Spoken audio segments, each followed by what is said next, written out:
Amakenga umuntu afite amubuza kwihutira kurakara kandi bimuha icyubahiro kwirengagiza inabi yagiriwe. Imigani 19 umurongo wa 11. Uwitwa Ralph Waldo Emerson yaravuze ngo buri munota umaze urakaye uba utakaje amasegonda 60 y'amahoro yo mu bwenge. Nk'uko tubisoma ku rubuga Everyday Health, hari ingaruka 7 ku buzima bw'abahorana uburakari. Ingaruka ya mbere ni uko umuntu uhorana uburakari bishobora kumuviramo kurwara indwara z'umutima.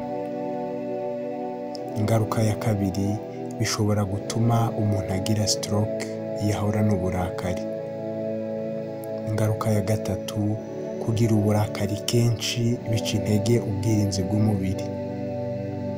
Ingaruka ya kane, guhorana uburakari kenshi bishobora gutuma umuntu agira ubwihebe. Ingaruka ya gatanu, uburakari buri mu bintu bitera depression cyangwa se agahinda gakabije. Ingaruka ya gatandatu, uburakari kandi butera ibibazo mu myanya y'ubuhumekero.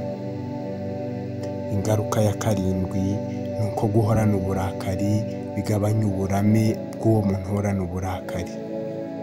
Niyo mpamvu amakenga umuntu afite amubuza kwihutira kurakara, atabikoreye ikindi ahubwo abikoreye kurinda ubuzima bwe.